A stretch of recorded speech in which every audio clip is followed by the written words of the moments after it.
Vous gagnez 50 000 euros par an. Un salaire correct, non? Vous avez été responsable. Vous avez économisé. Vous êtes prêt à devenir propriétaire. Alors vous ouvrez Se Loger un mardi soir. Et chaque maison qui n'a pas l'air de s'effondrer coûte au moins 300 000 euros. La cuisine a dû stratifier année 2000. La moquette est de ce beige spécifique qui crie « On a abandonné en 1998 ». Il y a du lambris faux bois au sous-sol. Et l'agent immobilier ose appeler ça un logement de départ. Pendant ce temps, la banque dit « Vous êtes approuvé ». Votre agent immobilier sourit et hoche la tête. Vos parents demandent quand vous allez enfin acheter. Alors, quel est le problème? Voici le problème. Vous ne pouvez pas vraiment vous permettre ces maisons. Pas vraiment. Pas d'une manière qui ne transforme pas votre vie en cauchemar financier pendant 10 ans. Et la partie vraiment folle? Personne dans le processus n'a intérêt à vous le dire. Je m'appelle Max. Aujourd'hui, on va faire quelque chose que l'industrie immobilière déteste absolument. On va calculer quelle maison votre salaire vous achète vraiment, pas ce que la banque dit que vous pouvez emprunter, ce que vous pouvez légitimement vous permettre. Commençons par une réalité inconfortable. Le revenu médian des ménages en France en ce moment est d'environ 31 000 euros net par an. Ça semble correct, non? Solidement classe moyenne, le genre de revenu où vous devriez pouvoir vous offrir une maison normale dans un quartier normal. Sauf que voilà, le prix médian d'une maison en France tourne autour de 280 000 euros. On demande donc aux gens qui gagnent 31 000 de se payer des maisons qui coûtent 9 fois leur revenu annuel. Si ça vous semble complètement fou, félicitations. Vous faites attention, mais tout le monde continue de vous dire que ça va. Le courtier hypothécaire dit que vous êtes approuvé. Un type sur YouTube vous dit de faire du house hacking pour devenir riche. Votre ami du lycée vient d'acheter une maison, donc c'est clairement possible. Quel est votre problème? Le problème, c'est que tout le monde vous ment sur ce que abordable signifie vraiment. Et je vais vous montrer exactement comment les chiffres fonctionnent, pour que vous arrêtiez de sentir que c'est vous qui échouez à quelque chose qui devrait être possible. Il y a cette règle en finance personnelle appelée la règle des 28 %. Elle dit que vous ne devriez pas dépenser plus de 28 % de votre revenu brut mensuel en frais de logement. Ça inclut votre mensualité de crédit, les impôts fonciers, l'assurance, tout. Les banques ont un chiffre différent. Elles vous approuveront tant que votre ratio dette-revenu total reste sous 33 %. C'est le logement plus les paiements de voiture, les prêts étudiants, les cartes de crédit, tout. 33 % de votre revenu brut. Voici ce que personne ne vous dit. Et c'est critique. Il y a une différence massive entre ce que la banque approuvera et ce que vous pouvez vraiment vous permettre sans détruire votre vie. Le travail de la banque, c'est de s'assurer que le prêt ne fait pas défaut immédiatement. C'est tout. Ils se fichent que vous soyez misérable. Ils se fichent que vous ne puissiez pas vous payer des courses.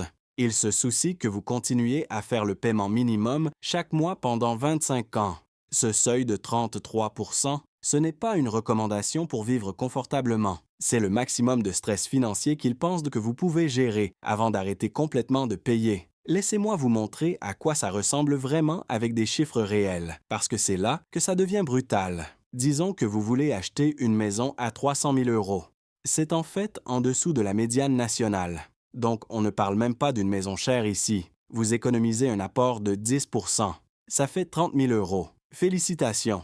Ça vous a probablement pris 5 à 7 ans à épargner. Maintenant, vous avez un prêt de 270 000 euros à un taux actuel autour de 3,8 %. Votre paiement hypothécaire mensuel, juste principal et intérêt, est d'environ 1 020 euros. Mais attendez, on n'a pas fini. Pas du tout. Ajoutez maintenant les impôts fonciers. Selon l'endroit où vous vivez, vous regardez entre 200 et 400 euros par mois. Disons 300 pour être conservateur. Ensuite, il y a l'assurance habitation. Grâce au changement climatique qui rend tout plus cher à assurer, vous payez probablement 150 à 250 euros par mois. Disons 200. Oh, et parce que vous n'avez pas mis 20 % d'apport, vous avez une garantie de prêt. C'est les frais que vous payez chaque mois pour le crime de ne pas être assez riche. Ajoutez encore 100 euros. Ensuite, il y a l'entretien.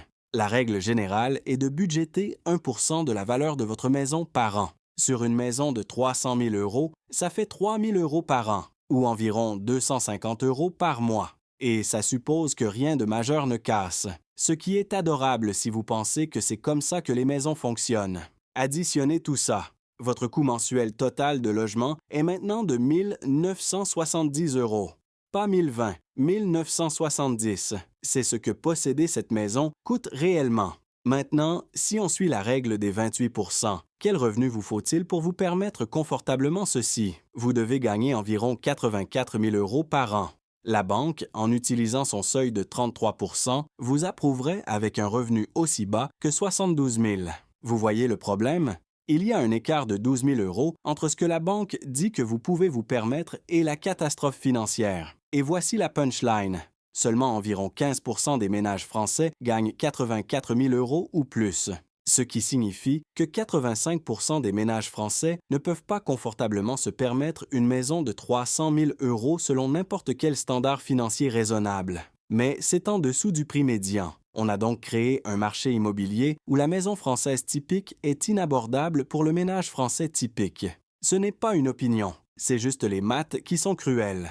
Laissez-moi vous montrer à quoi ça ressemble dans la vraie vie. Un ménage gagnant 50 000 € combiné, environ médian, économise 5 % pour un apport sur une maison de 300 000 €. Ils sont approuvés parce que leur revenu rentre juste sous le seuil dette revenu de 33 %. Ils emménagent. Ils ont l'impression d'avoir réussi. Voici ce qui se passe vraiment. Leur coût total de logement est de 1 970 € par mois. C'est 47 % de leur revenu brut. Mais après impôt, leurs 50 000 deviennent environ 3 100 € par mois net. Leur paiement de logement mange 1 970 de ça, laissant 1 130 pour tout le reste. Ajoutez maintenant les services publics, les courses, le paiement de voiture, l'assurance, l'essence, les prêts étudiants. Ça fait environ 1 800 € de dépenses mensuelles avant le logement. Ils ont 1 130. Ils sont 670 € à court chaque mois, avant les vêtements, les copaiements médicaux, les divertissements ou l'épargne. La banque a dit qu'ils pouvaient se permettre cette maison. Les maths disent qu'ils ne peuvent absolument pas. Chaque dépense inattendue devient une crise.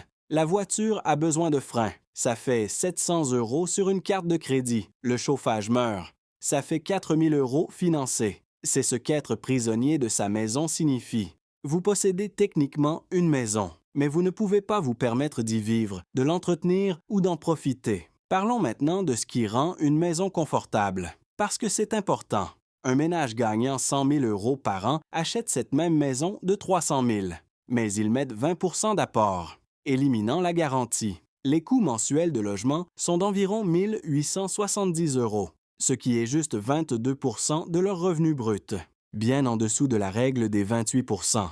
Après impôts, logement, toutes dépenses, une contribution retraite de 1 000 € par mois et mettre 300 dans un fonds d'urgence, leur budget s'équilibre. C'est à ça que ressemble le confort. Et ça nécessite d'être dans les 10 % des revenus français pour une maison qui n'est que 7 % au-dessus de la médiane nationale. Pensez à ça une seconde. Vous devez être dans les 10 % pour confortablement vous permettre une maison légèrement au-dessus de la moyenne. Voici où ça devient vraiment intéressant. 300 000 € vous achètent des réalités complètement différentes selon où vous vivez. À Paris, 300 000 vous donnent un studio de 40 mètres carrés, probablement en banlieue. Vous partagerez un mur avec quelqu'un qui joue de la batterie à 3 heures du matin. À Lyon, vous pourriez avoir un 2 pièces. Pas dans le centre, pas dans les terreaux. Un 2 pièces à Vaux-en-Velin. À Bordeaux, 300 000 crée un choix. Vous pouvez avoir un appartement d'une chambre au centre-ville, ou vous pouvez conduire 20 minutes à l'extérieur de la ville et obtenir une maison de 3 chambres avec un jardin. À Toulouse, 300 000 vous donne une maison de 4 chambres dans un bon quartier, avec parquet et garage double. À Limoges, 300 000, c'est carrément du luxe. Vous obtenez une maison historique de 200 mètres carrés, avec un jardin massif dans l'un des meilleurs quartiers. Le revenu nécessaire pour acheter une maison médiane à Paris est de 120 000 €. À Limoges, c'est 45 000. C'est une différence de près de 3 fois dans le même pays. Le marché immobilier n'est pas cassé uniformément. Il est cassé de manière complètement différente selon votre code postal. Et cela nous amène à la partie qui rend tout ça vraiment enrageant. Vos parents ont acheté une maison à votre âge. Ils continuent de vous le rappeler. Ce qu'ils ne vous disent pas, parce qu'ils ne le comprennent pas eux-mêmes, c'est qu'ils ont acheté une maison dans un univers économique complètement différent. En 1990, le prix médian d'une maison était environ 4 fois le revenu médian du ménage. Aujourd'hui, c'est 9 fois. Vos parents achetaient des maisons qui coûtaient 4 ans de leur salaire. On vous demande d'acheter des maisons qui coûtent 9 ans du vôtre. Mais attendez, vous dites, n'avaient-ils pas des taux d'intérêt fous? Oui. Les taux hypothécaires en 1990 étaient autour de 10 %. Les paiements mensuels étaient brutaux. Mais voici la chose. Le prix d'achat était atteignable. Ils pouvaient réellement économiser l'apport en quelques années au lieu d'une décennie. Et plus important, quand les taux ont baissé, ils pouvaient refinancer. Vous ne pouvez pas refinancer le prix d'achat. Aussi, et c'est critique, l'université coûtait quelques centaines d'euros par an en 1990. Vos parents n'étaient-ils pas diplômés avec 30 000 € de prêts étudiants? Le paiement moyen d'une nouvelle voiture en 1990 était d'environ 200 €. Aujourd'hui, c'est 550. Ils achetaient des maisons sur des revenus uniques parce qu'un parent restant à la maison était financièrement viable. Aujourd'hui, vous avez besoin de 2 revenus, juste pour vous qualifier pour le crédit. Et même là, vous êtes étiré. Les baby boomers représentent actuellement 38 % de tous les acheteurs. Et la moitié d'entre eux paient en cash. Pendant ce temps, les primo-accédants sont tombés à seulement 26 % des achats. Un creux record. L'âge médian d'un primo-accédant est passé de 27 en 1991 à 33 en 2025. Pensez à ça. Le Français moyen a maintenant 33 ans avant de pouvoir se permettre d'acheter sa première maison. Et de plus en plus, ils le font avec de l'aide. 35 % des primo-accédants utilisent maintenant un héritage ou une aide familiale pour leur apport. La richesse familiale devient une condition préalable à l'accession à la propriété. Parlons maintenant de tous les coûts que personne ne mentionne jusqu'après que vous ayez acheté la maison, parce que c'est là que la vraie douleur commence. Le paiement hypothécaire n'est que le début. Des études récentes montrent que les coûts annuels cachés moyens atteignent 18 000 €. Ça fait 1 500 € par mois pour l'entretien, les services publics, les impôts fonciers, l'assurance et Internet. Et laissez-moi vous dire, tout casse. Les chauffe-eau meurent tous les 10 à 12 ans. Coût de remplacement, 600 à 2 500 €. Les toits échouent tous les 20 à 25 ans. Ça fait 10 000 à 30 000 €. Les systèmes de chauffage durent 15 à 20 ans. Quand le vôtre meurt au milieu de l'hiver, vous regardez 4 000 à 12 000 € pour un remplacement.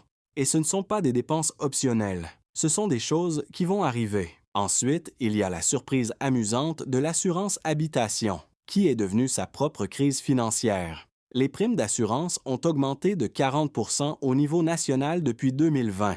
Le changement climatique n'est pas un problème futur lointain. Il frappe votre facture d'assurance maintenant. Et ça ne fait qu'empirer. Les impôts fonciers sont l'autre tueur silencieux. Ils montent chaque année, pour toujours. Parlons maintenant des autres dettes qui détruisent votre pouvoir d'achat.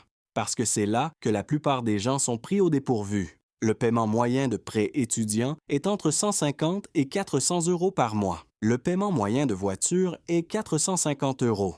Si vous êtes l'un des 20 % de Français avec un paiement de voiture de plus de 700 €, félicitations. Vous vous êtes essentiellement disqualifié de l'accession à la propriété. Chaque 250 € par mois de paiement de dette réduit votre qualification hypothécaire d'environ 35 000 €. Donc, si vous gagnez 88 000 € par an, mais vous avez 300 en prêt étudiant et un paiement de voiture de 450, vous avez un ratio dette-revenu pré-hypothèque de plus de 11 %. Ça signifie, au seuil de 33 % de la banque, il vous reste seulement environ 22 % de votre revenu pour le logement. Vous regardez un budget de logement maximum d'environ 1 500 € par mois, ce qui vous qualifie pour peut-être une maison de 200 000 €.